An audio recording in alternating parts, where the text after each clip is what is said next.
Life is not about finding yourself, it's about creating yourself. So live the life you imagine.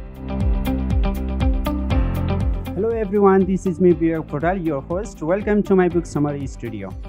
Before diving into today's episode, as a bonus for listening to my summary, you have access to the PDF version of this book summary. The link is in the description below.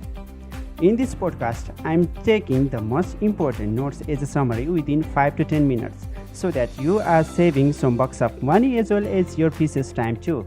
Please make sure that you have subscribed to the podcast however you are listening to me, and do not forget to share it with your friends so that they will also take the benefit of it. Without delay, let's get it started. The book is a treasure for couples, full of insights, wisdom, and empathy that enriches loving relationships. Harville and Helen bring fresh ideas, kind hearts, and deep humanity to everything and they encounter. They have divided the book in 3 parts. The first, the unconscious partnership, the second, the conscious partnership, and the third one is the exercise. You may be thinking, what unconscious partnership? You will know what this means in a few minutes. The author has said 5 chapters to know deeply what the unconscious partnership is. So, let's get started. The first one is love, lust, and fun. The love. 3 decades ago, most of the couples met each other at school, work, or social events. We saw each other spending time together, understanding each other, knowing each other, and falling in love with mutual understanding and ready to do whatever comes to their way. When the authors first worked with couples, the median marriage age for the first time marriage was 23 years for men and 21 for women. But now the digital world has shrunk that time. A survey of 2016 reported that adults are now spending 5 hours a day on their portable devices, and that time is increasing day by day. These devices strengthen the word I instead of us and we. Today, millions of people meet their matches on internet dating sites. For a monthly fee, a computer will scrutinize your personality and preferences and churn out the list of people who come closest to your ideal. With luck, you will find 100% match. Matches are no longer made in heaven, they are made by computer algorithms, which is customized as you wish. This is why they are suspicious of marriage and have given up on the institution, since they have seen so few marriages worked successfully. And the fact is that the median age for marriage has risen to 31 years for men and 27 years for women, which is pulling back the marriages. This way, they fall in love, everything goes all right, they think they found their love so that they will be happy all the rest of their life. They feel they lost somewhere with love, they lost them in romance, everything goes well, but after a certain period of time passing together, the truth comes to begin about their characters, their thoughts, and love sickness. Things start to get personal. They find they have different interests, different goals, and try to stick to each other's interest. Time passes and their despair turns into a compelling desire made out of the dilemma. Seems problems day by day. Even they try to blame each other, they feel forced to do some things, not interested, feeling lonely, and at the end, even not sharing the bed, which takes to the moment of end and divorce. This way, the author has explained the love, lust, and fun, which is unconscious partnership. The second one in unconscious partnership is childhood wants. Childhood wants play an important role in our relationship and in our personal life too. You may be surprised that childhood wants affect relationships, but the answer is yes, it highly affects. Let's get to know how it does affect. When a newly born child comes to this wonderful world, the child begins interacting with the world. All the memories from the day a child born till the end is stored in their mind. The brain has 2 types of storage, conscious and unconscious, means subconscious mind. All the memories are stored in the subconscious mind, in which we remember somehow from childhood to this day. That's all from a conscious mind. But in the subconscious mind, the things are stored which we could not recall at all. But it acts subconsciously with our brain, and sometimes we act through subconscious mind. Let's see one example and you will be clear. A smiling mom is sitting in a chair and in front of her baby. The mom is leaning toward her child so that their faces are about to 2 feet apart. Whenever the baby makes a sound, her mother mirrors that sound. When the baby points around the room, the mom turns around to see where she is pointing. When the mother points, this is connecting in its primal form. Now the mom stops responding to her child in any way. When the baby sees her mom's expressionless face, she senses at once that something is wrong and she tries to regain her mother's attention. She smiles up at her mom, but her mother does not respond. She points around the room, but her mom does not look where she is pointing. She holds up her arms, asking to be picked up, but her mother does not move. Now the baby becomes visibly distraught. She pushes back her into her high chair and turns her head side by side. Then she makes a high-pitched shrinking sound and puts a fist into her mouth. She does everything she has experienced in the past to re-engage her mother, but her mother remains mute and still and breaks down in tears. The transition from being a smiling, engaged baby to a crying, distressed baby took less than 2 minutes. Losing the experience of primal connecting, the baby was overwhelmed with anxiety about the loss and began trying desperately to re-engage the mother. Now the mom starts to respond to her child again with a smile and gestures. Infant takes a moment to adjust, but then she brightens up and all is well.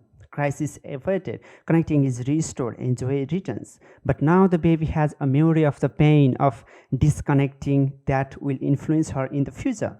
Since the rupture was minimal, the impact is minimal, but since memory is permanent, a negative expectation has been set in her mind.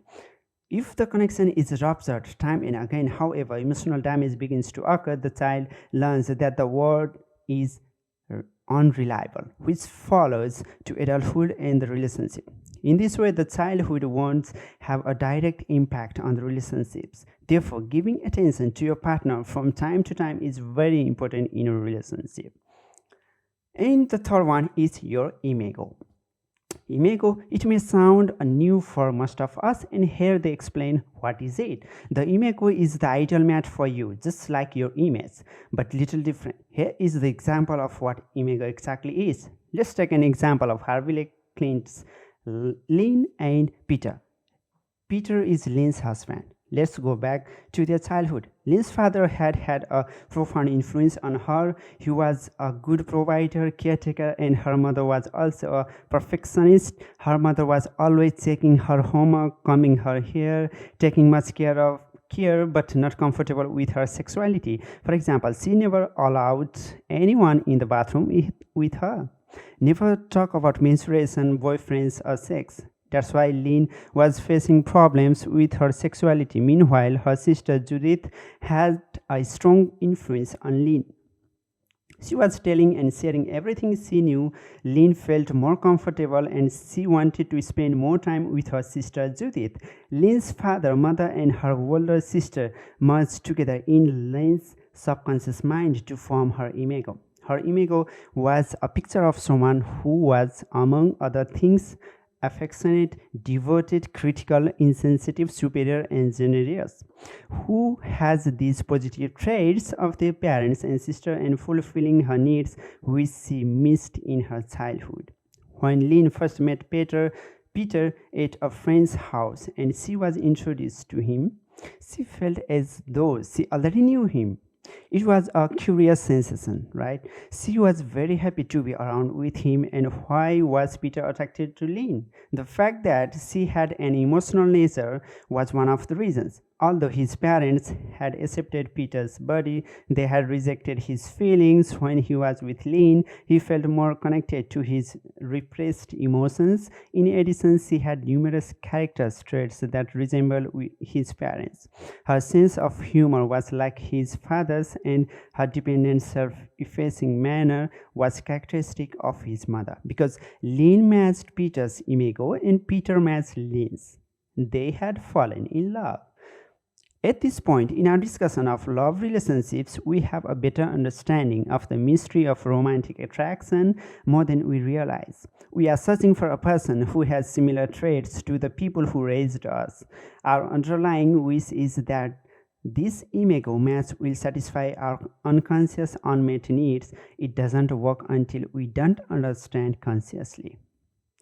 And the fourth one is the romantic love. We know from our own relationship and from listening to others that most lovers believe that their time falling in love was an extraordinary and unique experience, different from the experiences of all the other people in the world. They also felt better about themselves, they had more energy and a more positive outlook on life, what causes the rush of good feelings that we call romantic love. Scientists who study natural hormones and chemicals tell us that the lovers are literally high on drug substances, that means hormones.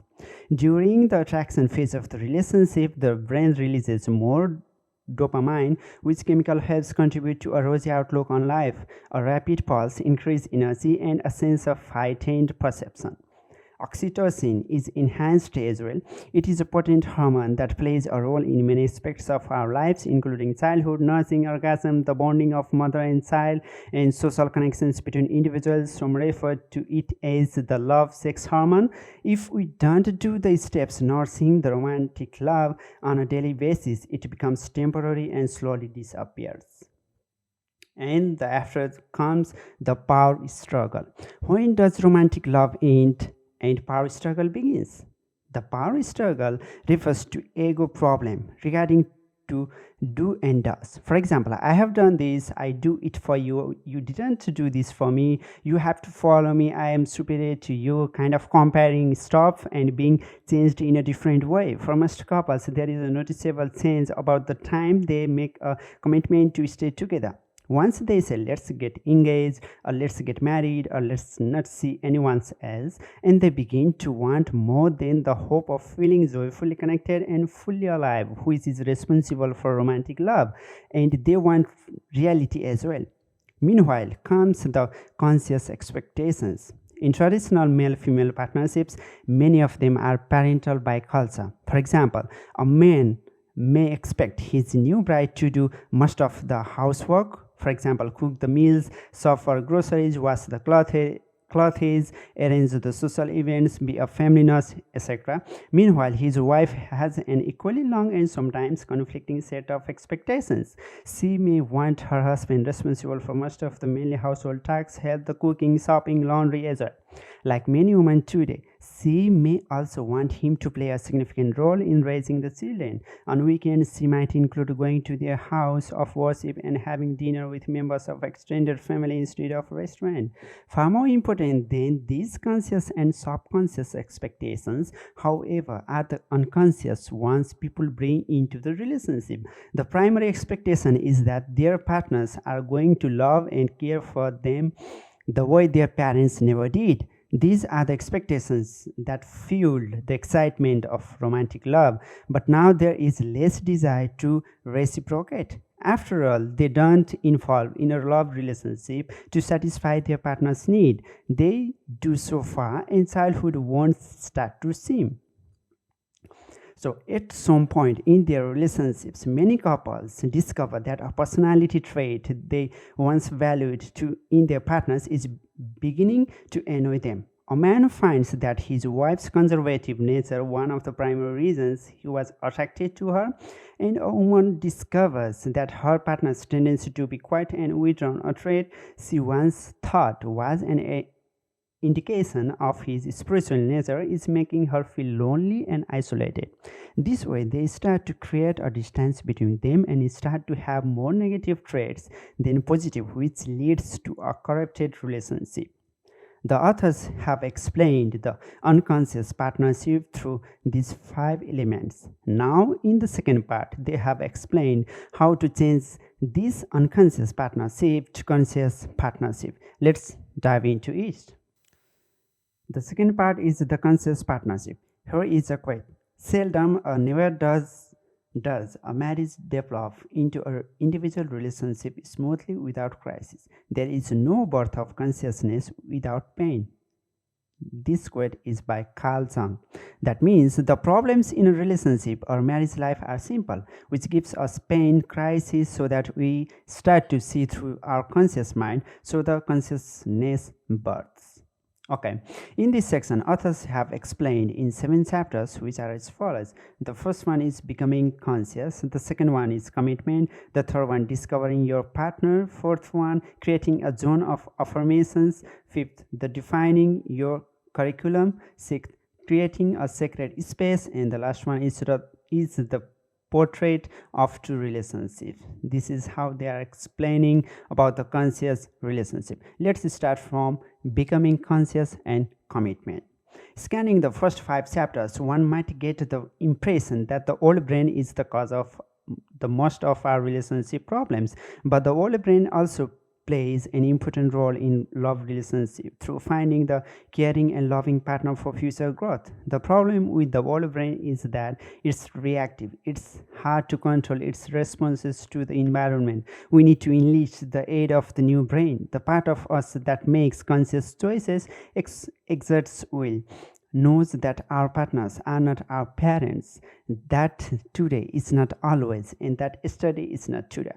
We need to take the thoughtful, rational skills that we use on other parts of our lives and enlist them into caring for our love relationships. When we start to replace old brain through processes and react with a new way of strategic kind cognitive strengthening of the new brain, we can begin to get the lasting love we want. Also, we can leave the frustrations of the power struggle behind us and create a beautiful love.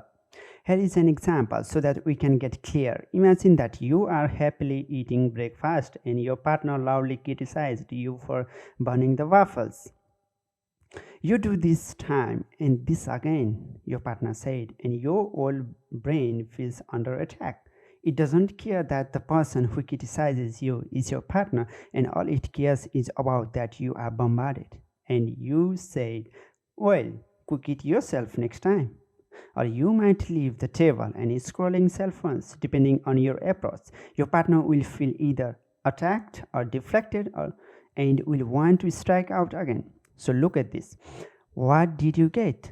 What the two of you really want, which is to have a happy and enjoyable breakfast together, right? This was your old brain working. Now let's set our new brain into service and see how this conversation changes into king conversation. So, your partner loudly criticized you for burning the waffles. Now you approach your partner's anger in a neutral tone of voice and not rush to your own defense. For example, you might say something like this.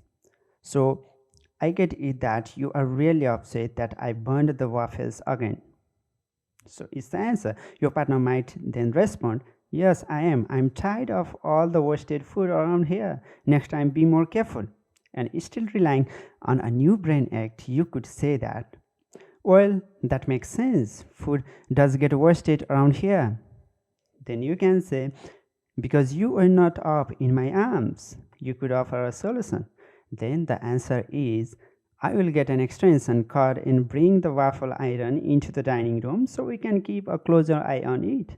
Your partner, disarmed by your soft voice and your ability to think of an alternative solution, will probably become more tactile.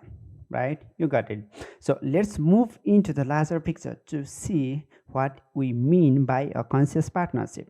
First, a conscious partnership is a relationship that is mutually supportive and fosters the psychological and spiritual growth of both individuals.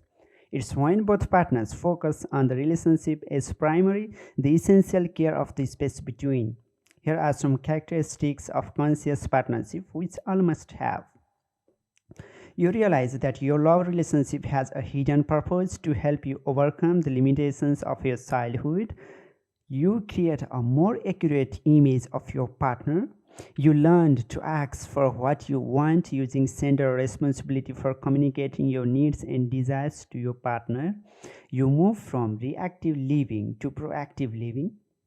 It means you don't react on something, you act as a proactive thinking. You learn to value your partner's needs and wishes as well as on.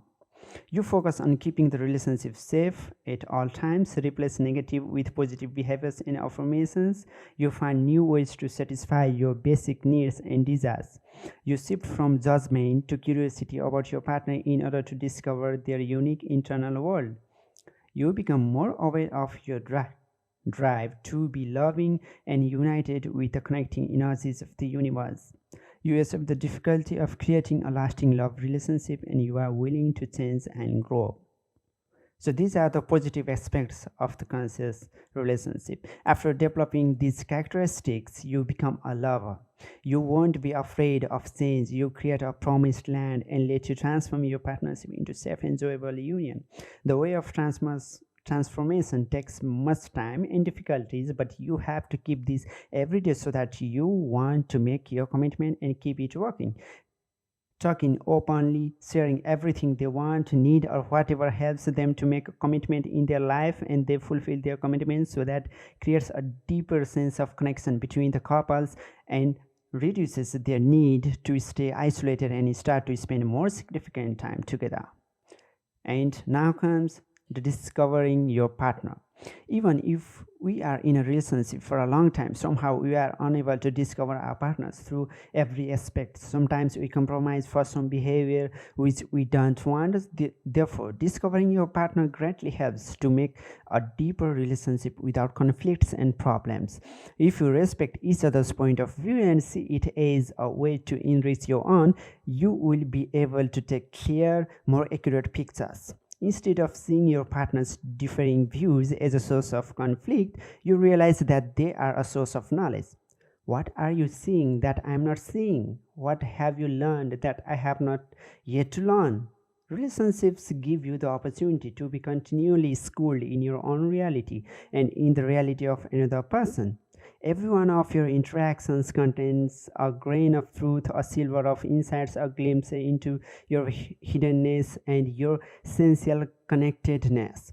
As you add to your growing fund of knowledge, you are creating reality love, a love based on the emerging truth of yourself and your partner, not on romantic illusion.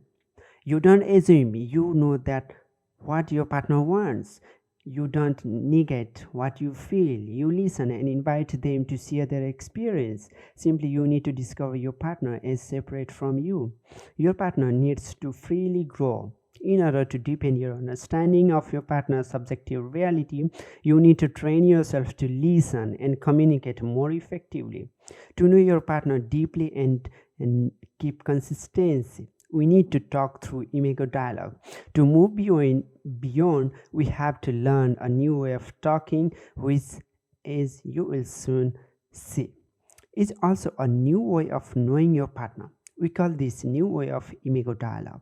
IMAGO dialogue involves three different steps: mirroring, validating, and empathizing. We have talked about an example in a previous chapter about IMAGO dialogue. Let's just remember, mirroring means listening to your partner saying instead of responding and finding out what this means and how much important it is. Validating refers to what this means to him or her. Don't differentiate it, realize it, take it positively. Empathizing means responding with empathy, fulfill the answer with a nice voice and kind words. Even if you think that what your partner said, don't tell you are wrong. Instead, tell it this way: you are right, baby, but if we do this or that, I think it will be more interesting. Which awareness is necessary? When you assume that your partner is identical to you, you are negating your partner's existence. Failure to recognize each other's existence is the major source of conflict between the partners. Finally, the regular use of the IMAGO dialogue creates a deep emotional connection between you and your partner. Using this structured way of talking creates emotional safety, which is necessary for a long-lasting connection. Creating a zone of affirmation. The authors have introduced an appreciation in this chapter and in their therapy session, especially for couples who are in a bad relationship, but it is equally important for other couples too. For this caring behavior, compliment behavior, creating surprise lists, creating full lists, fun list, pleasurable activities, romantic activities are very important. For example, maybe one partner would like to massage his shoulders for 15 minutes while watching television at night, and the other may prefer to take breakfast in bed on Sunday morning. Understanding such caring behaviors creates the the zone of affirmations, or just you can just share your wish for each other and do it consistently. Giving a nice compliment after doing a good job or wearing nice clothes. Just you can say, wow, look so handsome or beautiful, you look so cute today, you do take care of mine so well, etc, which gives happiness, motivates your partner to do it consistently on a daily basis. Next important thing is that making the list of surprises separately once a week is the best, if not at least a month, which adds great value in your relationship. These surprising moments are the best ever to remember in your whole life. In the same way, make a list of fun, do different activities, indoor, outdoor activities together with your family, friends, or just both of you. Being romantic, having dinner night a week, or preparing different food and enjoying it would be a great. When all these behaviors are developed in a relationship, our, our need for unconditional love appears to be satisfied. Defining your curriculum. After this, defining the curriculum means finding our list of does and doesn't things and refining to take relationship into another level. The important information is here about criticism. We usually say that he or she always criticizes me, doesn't agree with me, and here is how we have to see this matter. The key point number one: many of your repetitions, emotional criticisms of your partner are disguised statement of your own unmet needs. I'm repeating this sentence once again and listening carefully. Many of your repetitions, emotional criticisms of your partner are disguised statement of your own unmet needs. And here is key point 2. Some of your criticisms of your partner may help you identify your own lost self. Therefore, criticism is not always the bad thing. It gives you a chance to know yourself and change your behavior to grow into a better version of yourself. Another important statement is here, that is, people would have to learn how to overcome their limitations and develop their capacity to love, not because they expected love in return, but simply because their partners deserved to be loved. The unconscious mind accepts only unconditional gifts. It is not interested in deals. So, therefore, authors suggest partners not to criticize and not to react, but make a nice request so that nobody will be disappointed. Negative space between partners becomes zero, and psychological and spiritual healing begins to take place. Here is a quote stated by Sri Desai Baba. Before you speak, ask yourself, is it kind? Is it necessary? Is it true? Does it improve on the silence? If a partner just used to remember this statement before speaking criticism things, it's gonna help much for sure. Finally, here comes 10 steps toward a conscious partnership, which includes the different exercise methods between the partners. I mentioned here in 7 steps to summarize. And these are as follows: your relationship vision and goals. Make goals and final destination of your relationship. The second, childhood wants or childhood frustrations. Make a list of all wants and write the steps to heal each other's wants and frustrations. The third one, IMAGO dialogue. Practice the IMAGO dialogue on a daily basis so that it will become your daily habit. Caring behavior and behavior change request. Develop the caring behavior and make request for behavior change for caring love, which helps to fulfill your needs. Then the commitment decision. Make the commitment between each other of something most important. Write it down and put somewhere that both of you can see every day easily. The next one, the surprise list and the fun list. Make the surprise list for the whole year, at least a month, and keep it separate from each other. Create the fun list mentioning one activity a week. The next, positive flooding or zero negativity or visualization of love. Fully remove every negative thoughts about your partner and past negative incidents. Start a fresh new thought process. Look at each other's eyes and commit to positive visualization of the real love and connection. The above mentioned exercise uses the power of visualization to amplify the positive changes you you have been making in your relationship. Close your eyes, take several deep breaths, and visualize your partner. Gradually refine the IMAGO until you see your partner is a connected spiritual being who has wandered in the ways you know about it. Hold this image in your mind and imagine that your love is healing your partner's wounds. Now visualize the energy of love that you are sending to your partner coming back to you and healing your wounds. Imagine that this energy flows back and forth between you in a continuous oscillations. When time is up, that is 2 to 5 minutes, open your eyes and continue on a regular basis, whatever you are doing, like meditations. Thank you for listening to this episode. I hope that you get the whole summary of this book and enjoy it. Don't forget to leave feedback and comments so that we can bring you the best version of ourselves. I'm leaving you now with my first podcast and see you in the next episode with another great book summary. Make every single day better, make somebody's day happier. Bye-bye.